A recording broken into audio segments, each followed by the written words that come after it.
Oi, turminha, oitavo ano, tudo bem? Professora Isis novamente com vocês aqui. E o tema dessa nossa videoaula será Sistema Cardiovascular, Circulação no Corpo Humano. Nós vamos dividir essa videoaula em duas partes, tá bom? Começando agora a primeira parte do Sistema Cardiovascular. Vamos lá.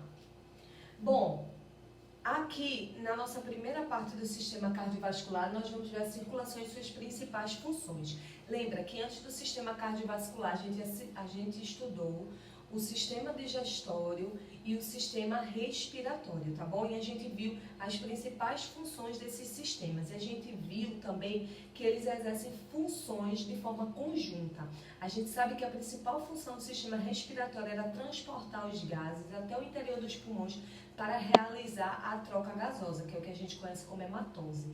E no sistema digestório, a gente viu que a principal função da digestão vai ser a quebra de moléculas maiores para a quebra de moléculas menores, para que possa ocorrer a absorção desses nutrientes pelo nosso organismo. E dessa forma, esses nutrientes serem espalhados para todas as células do nosso corpo. Hoje, o tema que vamos estudar vai ser sistema circulatório. Bom, a principal função do sistema circulatório vai ser transporte, tá? Então, todas as substâncias do nosso corpo, elas são transportadas pelo sistema cardiovascular. Em algumas literaturas, a gente ainda vai ver sistema circulatório. Nas literaturas mais atuais, a gente vê esse tema como sistema cardiovascular, tá bom? Então, eu coloquei aqui para vocês as principais funções da circulação, que vai ser o transporte de substâncias, células recebem os nutrientes e o gás oxigênio através da circulação atua na retirada também de substâncias que podem ser tóxicas ao nosso organismo e transporte de células que participam da defesa do nosso corpo. E também vai regular a temperatura do nosso corpo, ok? Vamos lá para o nosso próximo slide. Aqui nós vemos o sangue, que é um dos principais constituintes do sistema cardiovascular. O sangue é o único tecido líquido do nosso corpo. Claro que alguns elementos figurados do sangue eles vão se encontrar numa consistência sólida, mas na sua totalidade o sangue ele é considerado o único tecido líquido do nosso corpo. E a gente vê que ele é um dos principais constituintes, tá, do sistema circulatório na questão de transportar essas substâncias, que a gente vai ver lá na frente nos nossos próximos slides que o coração é que é o órgão central do sistema cardiovascular. Lembra quando a gente estudou o sistema respiratório? Qual era o órgão central do sistema respiratório? Não foi os pulmões? Pronto, no nosso sistema cardiovascular, o órgão principal desse sistema vai ser o coração. E a gente vai entender um pouquinho por que o coração é o órgão central desse sistema. Bom, o sangue, na sua totalidade, ele vai desempenhar a função de transporte. Transporte de gás, transporte de substâncias, vai ser tudo direcionado pelo sangue, tá? Defesa do nosso organismo, defesa do nosso corpo, e a gente vai ver aqui, ó. Transporte de gás e oxigênio dos pulmões até os tecidos. A gente vai estudar também na segunda parte da nossa videoaula a grande circulação e a pequena circulação. Transporte de gás carbônico dos tecidos até os pulmões e transporte de nutrientes do sistema digestório até os tecidos. Lembra que eu falei para vocês que no sistema digestório essas moléculas elas vão ser quebradas? Então, como é que esses nutrientes eles vão chegar no interior das células? O sangue é que vai transportar esses nutrientes até o interior das nossas células, até os tecidos do nosso corpo. Também vai regular a temperatura do nosso corpo e, além disso, ainda vai transportar os hormônios que se encontram dentro da corrente sanguínea. A circulação de células de defesa do nosso organismo. A gente viu que as principais funções anteriores que a gente viu da circulação em geral, a gente vê quase as mesmas funções aqui no sangue, tá? Porque a circulação vai ser justamente esse sangue dentro dos nossos vasos sanguíneos, que a gente vai conferir um a um nos nossos próximos slides. Aqui na figura é só uma amostra, tá, do sangue, uma coleta, um exame que está sendo realizado para que a gente veja esses tubos recolhendo esse material. Bom, aqui esse slide ele é muito importante, ele vai mostrar para a gente a constituição do sangue, quais são os elementos que formam o sangue, quais os tipos de elementos figurados que encontramos no interior dos vasos sanguíneos, ou seja, no sangue. Nós temos aqui os principais constituintes, que vai ser o plasma, a plaqueta, a hemácia e os leucócitos, tá? O plasma ele concentra quase 90% de todo o sangue. O plasma é um líquido de cor amarelada e ela é constituída, a maior parte dela por água, algumas proteínas, enzimas, e ela participa também na defesa do organismo, tá? E além disso, também ajuda na cicatrização de ferimentos, coagulando aquele ferimento para que pare o sangramento, estanque o sangramento. Ela vai atuar junto com as plaquetas sanguíneas, que também atuam na coagulação sanguínea, no estancamento do sangue, em caso algum tecido ele venha a ser lesionado. Então, as plaquetas, elas vão em direção aonde foi lesionado o tecido para que haja ali, para que cesse a hemorragia. As hemácias, também conhecidas como os glóbulos vermelhos, que são essas aqui, ó, são essas células aqui vermelhas, ela contém uma proteína que dá um pigmento a essa cor vermelha, que é a hemoglobina, tá? Encontra-se nessas células. As hemácias, elas não apresentam núcleo, para que na sua constituição ela não seja muito pesada, porque ela é uma célula de transporte. Então ela precisa ser leve para poder transportar os gases, tá? Dentro da corrente sanguínea, que são o oxigênio e o gás carbônico. A hemoglobina é uma proteína que vai auxiliar nesse transporte por toda a corrente sanguínea dos gases para chegar em todos os tecidos do nosso corpo. É por isso que a gente diz que as hemácias é uma célula anuclear. Ela não apresenta núcleo como todas as outras células do nosso corpo. E os leucócitos, o quarto aqui, ó, que são as células de defesa, que é o que a gente conhece como glóbulos brancos, tá? Que são essas aqui. Na imagem aqui, ela está apresentando uma coloração meio azulada, mas em outras imagens que a gente verificar, a gente vai ver que ela apresenta uma coloração branca, por isso que ela leva também a nomenclatura de glóbulos brancos, tá bom? São as células de defesa do nosso organismo. Vamos lá. Bom, a pergunta aqui é o seguinte, bem interessante em relação a algum ferimento superficial. Por que os ferimentos superficiais param de sangrar pouco depois de ocorridos? Automaticamente, se o ferimento ele foi muito superficial, se sangrou, ele mesmo por si só ele vai estancar, vai parar de sangrar. Isso é justamente a ação da coagulação sanguínea. No slide anterior a gente viu as plaquetas, que também é uma constituinte do sangue que atua na coagulação sanguínea, estancando o sangramento de um ferimento. Aqui a gente vê um vaso sanguíneo ele normal, sem nenhuma ruptura, sem nenhum rompimento. Na segunda imagem a gente já vê esse vaso sanguíneo sendo lesionado. Tá vendo aqui? É onde vai ocorrer o sangramento. Neste momento em que o vaso sanguíneo é lesionado, ó, as plaquetas elas vão atuar no local daquele ferimento para estancar o sangramento, ou seja, estancar a hemorragia e cessar. É por isso que pouco tempo depois o sangue ele é estancado, a hemorragia ele é cessada, porque as plaquetas que se encontram nos vasos sanguíneos atuam bloqueando aquele sangramento. A gente vê aqui, ó, na terceira imagem, as plaquetas elas vão ser ativadas junto com a fibrina, que é uma proteína que atua junto com as plaquetas, formando o coágulo, tá? Para cessar a hemorragia. Bom, aqui a gente vai começar os vasos sanguíneos, tá bom? Outra parte do nosso sistema cardiovascular. Qual vai ser a importância desses vasos? A gente vai ver que esses vasos sanguíneos, eles vão, com o passar da distribuição do transporte desse sangue no interior desses vasos, eles vão se afunilando. Eles sofrem ramificações e vão ficando cada vez menores, tá bom? Então, ó, o primeiro vaso sanguíneo que a gente vai ver são as artérias. Então, a artéria ela vai ter a função, ó, de levar o sangue do coração para os tecidos. Bom, tem um ponto muito importante aqui para que vocês entendam. A gente vai estudar as artérias e vai estudar as veias. Eles são vasos que desempenham funções diferentes. E essas funções, elas são específicas para cada vaso sanguíneo. As artérias, ó, ela vai levar o sangue do coração para todos os tecidos, ou seja, ela leva do coração para todas as partes do nosso corpo até as extremidades. Então, a artéria é que vai ter essa função. Então, o sangue ele sai do coração por uma artéria e quando ele retorna para o coração, ele retorna por uma veia. Então, ele sempre segue esse fluxo, ele sempre segue esse percurso, sai de uma artéria e retorna para o coração através de uma veia. Então, essa é a principal função para que você entenda esses dois tipos de vasos sanguíneos. Bom, as artérias ela vai ter uma constituição da sua parede formada por tecido epitelial, muscular e conjuntivo. Esse tipo de constituição facilita impulsionar o sangue para seguir o seu sentido normal.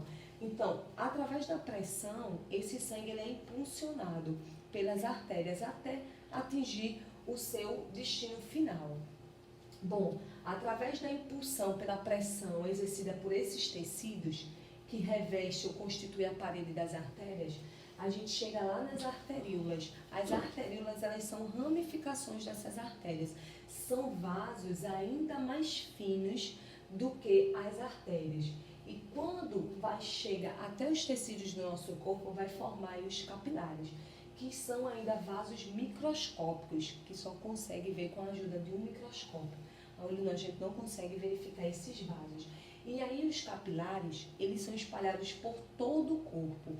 Bom, porque esses vasos eles vão atingindo dimensões cada vez menores. Por incrível que pareça, as dimensões cada vez menores faz com que esses vasos atinjam quase todas as extremidades do nosso corpo, ou todas elas. Quando chega aqui nos capilares, a gente vê que ele consegue se espalhar por todo o corpo. É através desses vasos ainda menores que o nosso corpo ele consegue realizar diversas funções dentro do sistema cardiovascular. Então, ó, quando chega aqui nos capilares, que é um vaso sanguíneo ainda menor do que as arteríolas e as artérias, ele vai ser responsável pelas trocas de gases e de nutrientes em todos os tecidos do nosso corpo. Porque os capilares, eles apresentam na sua estrutura uma parede permeável. Então, uma parede permeável é aquela que deixa as substâncias ultrapassar a sua parede. É por isso que essas substâncias, esses gases, eles conseguem chegar em todos os tecidos do nosso corpo, tá bom? Porque esses capilares apresentam essa parede permeável, tem essa estrutura bastante permeável e assim esses gases e esses nutrientes conseguem atravessar essa parede. Vamos lá. Então aqui a gente vê outros vasos sanguíneos. Lembra que eu falei para vocês? Não esqueçam disso. O fluxo sanguíneo, sempre, o sangue ele, quando sai do coração, ele vai sair através de uma artéria. Quando ele retorna para o coração, ele vai retornar através de uma veia, tá bom? Então, ó, a gente viu que as artérias elas levam o sangue do coração para todos os tecidos do corpo. As veias vão fazer o sentido inverso, tá bom? Ele vai levar o sangue dos tecidos para o coração. Em relação à estrutura, as paredes das veias elas são bem semelhantes às da artéria. A diferença é que a parede ela vai ser um pouco mais fina do que a parede das artérias aqui nas nossas veias. E além disso, como eles seguem o fluxo voltando para o coração, eles vão apresentar algumas válvulas que impedem que esse sangue retorne. Porque o sangue ele tem que seguir um sentido unidirecional, um sentido único. Se o sangue está sendo impulsionado à veia até chegar ao coração, ele não pode retornar, ele tem que seguir o seu trajeto até o destino final que vai ser o coração, aí em relação a uma veia. Então, graças a essas válvulas que encontramos nas veias, é que esse sangue ele não consegue retornar. Muito interessante isso, né? Então, essas veias, elas se ramificam em vênulas, que recebem o sangue que são provenientes dos capilares. São vasos ainda menores do que as veias. Bom, nessa imagem aqui, a gente consegue ver nitidamente a atuação dessas válvulas. A gente vê aqui, ó, na panturrilha, tá? A parte aqui, ó, da nossa perna. Então, as válvulas impedem o refluxo. Quando o músculo ele está relaxado, essas válvulas elas ficam fechadas. Se está fechado, o sangue ele não vai retornar. E além de retornar, ele não vai ultrapassar, porque ele já seguiu. Porém, enquanto esse músculo ele estiver contraído, essas válvulas elas vão ser abertas para que o sangue ele possa caminhar até o seu destino final, que vai ser o coração. Lembra que a gente está em veia, tá? O sangue está saindo dos tecidos até o coração. As artérias é que o sangue sai do coração para todas as extremidades do nosso corpo. Então, quando esse músculo ele relaxa, essas válvulas fecham. Quando o músculo ele contrai, as válvulas abrem para que o sangue ele possa percorrer o seu caminho, o seu trajeto. Tá bom? Vamos lá.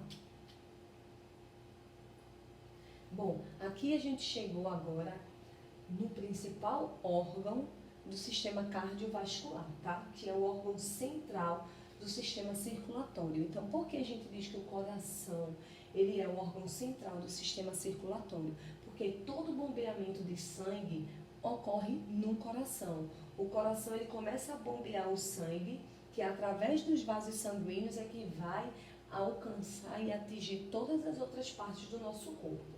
Então, a localização do coração ele vai estar situado entre os dois pulmões, entre nossos dois pulmões, do osso externo até a coluna vertebral. Ele tem uma leve inclinação para o lado esquerdo. É por isso que a gente sempre ouve falar que o coração ele se localiza no lado esquerdo do peito. Tem até uma música que retrata isso, porque o ápice dele é uma inclinação levemente para o lado esquerdo. O coração eles vão apresentar, o coração ó, ele vai apresentar 4 câmaras, tá? Que vai ser câmara superior, que são os átrios, o átrio esquerdo e direito. O que vai nomear ele direito e esquerdo vai ser a posição que ele vai se encontrar. Por isso que a gente diz átrio direito e átrio esquerdo. E as câmaras inferiores vão ser os ventrículos, também na sua posição, ventrículo direito e ventrículo esquerdo. Então, o coração ele apresenta essas 4 câmaras, tá? Bom, esses átrios, eles não têm ligação entre si. Então, é por isso que o sangue oxigenado e o sangue pobre em oxigênio, eles não se misturam, que é o que a gente conhece como sangue arterial e sangue venoso. Como existem essas divisões e a gente vai ver algumas válvulas, em algumas literaturas a gente vai ver válvulas, em outras a gente vai encontrar o nome válvulas, tá bom? As duas formas, elas estão corretas. Bom, então, pelo fato dessas câmaras elas não terem ligações entre si, o átrio direito com o átrio esquerdo e o ventrículo direito com o ventrículo esquerdo, é por isso que o sangue ele não se mistura. O sangue rico em oxigênio e o sangue pobre em oxigênio. Bom, o coração elas vão apresentar algumas válvulas que garantem também o fluxo sanguíneo. O fluxo do sangue ele tem que ser numa única direção. Então, se o coração ele bombeia o sangue para um trajeto, ele não pode retornar do meio do caminho, ele tem que seguir o seu trajeto final. É por isso que a gente diz que o fluxo ele é unidirecional. E quem garante esse fluxo seguir nesse sentido vai ser essas válvulas, tá bom? Então, o coração ele vai estar alojado no pericárdio. Bom, essa localização onde o coração ele vai estar alojado, ele vai proteger o coração. E a gente vai ver que esse pericárdio forma as camadas do coração. Então é bom vocês entenderem aqui para vocês não confundirem. Aqui a gente está vendo ó, câmaras. As câmaras são 4, tá bom? Átrio direito, átrio esquerdo, ventrículo direito e ventrículo esquerdo. As camadas do coração vão ser 3 camadas dentro aqui do pericárdio, que a gente vai também estudar, que às vezes os alunos confundem muito. Câmara do coração é uma coisa e camadas do coração é outra coisa. Vamos lá. Bom, aqui nessa imagem, essa imagem ficou bem nítida para vocês. E aqui nessa imagem a gente consegue identificar essas válvulas ou válvula, tá? E a gente consegue identificar nitidamente a localização do átrio direito. O AD é a sigla de átrio direito. AE, átrio esquerdo. VD é a sigla de ventrículo direito e o VE a sigla de ventrículo esquerdo. A gente vê as 4 câmaras do coração e a gente vê as 4 válvulas do coração. Essas 4 câmaras do coração, as 2 superiores, que são os átrios, estão acima, e as 2 inferiores, que são os ventrículos, que estão abaixo. E a gente vai identificar a função de cada válvula dessa aí. Vamos lá? Bom, a gente viu lá, as válvulas atrioventriculares vão ser as válvulas tricúspide e mitral. Volta aí, só um pouquinho para o slide anterior. Pronto, olha ela aqui, ó. Válvula tricúspide e a válvula mitral. A gente vê, essas é o que a gente chama de válvulas atrioventriculares. Eu voltei aqui a imagem só para vocês verem a localização dessas válvulas aí atrioventriculares. Vamos lá. Então, ó, qual vai ser a função dessas válvulas? Lembra que a gente falou que as válvulas elas vão controlar o fluxo sanguíneo para ele seguir um sentido só? Pronto, é exatamente isso. Ó. As válvulas atrioventriculares, que é a tricúspide e a mitral, ela vai impedir o retorno do sangue, ó, dos ventrículos para os átrios durante a sístole.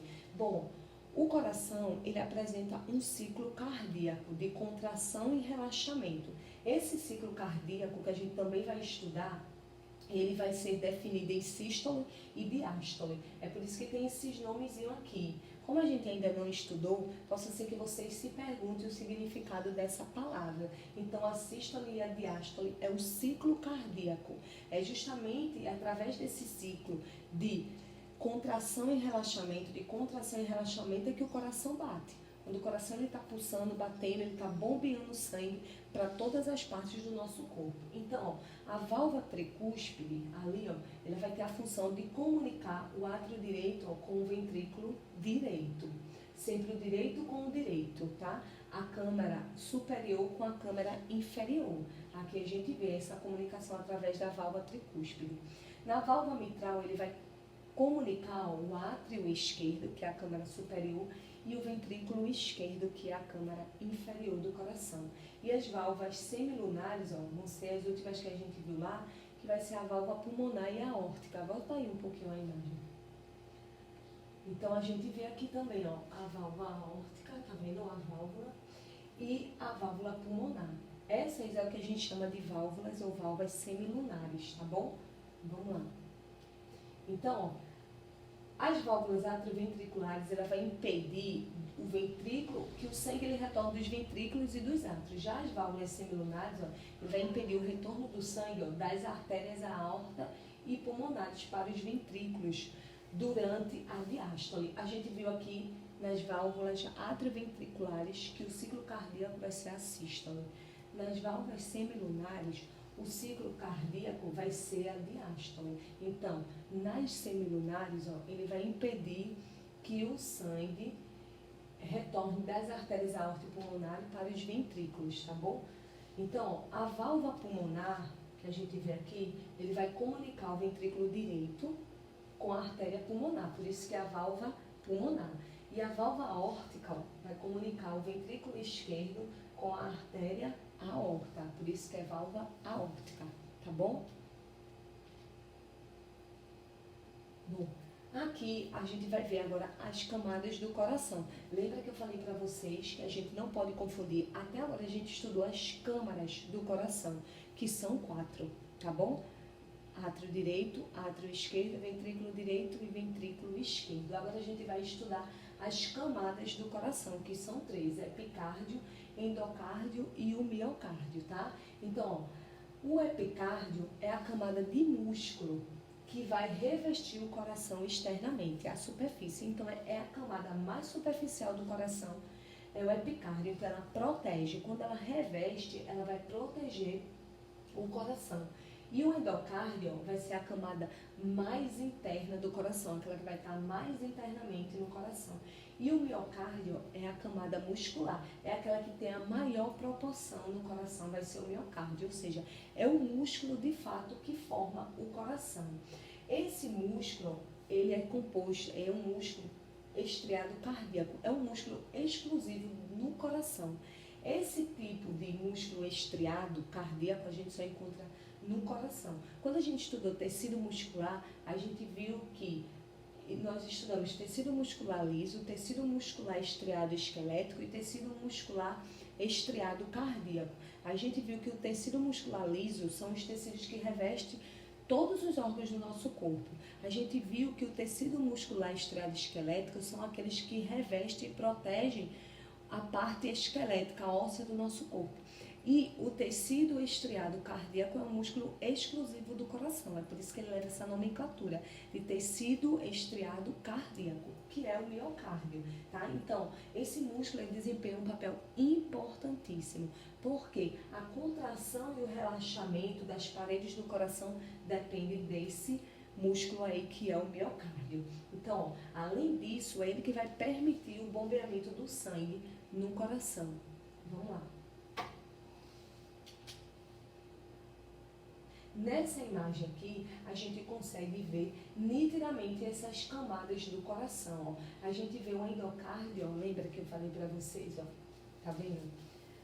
O miocárdio é toda essa extensão aqui, ó. É toda essa extensão aqui, é o miocárdio, que é a parte muscular, tá? É justamente essa parte aqui, muito importante no coração, como eu falei para vocês, porque ele vai participar da contração e do relaxamento do coração, tá?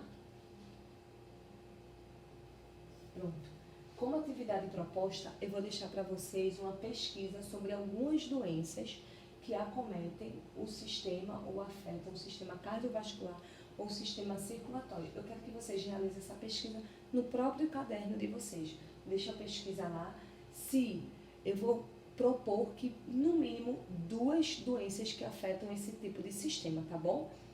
Então, vocês podem pesquisar lá. Pode pegar dicas no livro de vocês. No livro de vocês mostra alguma dessas doenças que afetam esse sistema. Um beijo, galerinha. Até a próxima aula.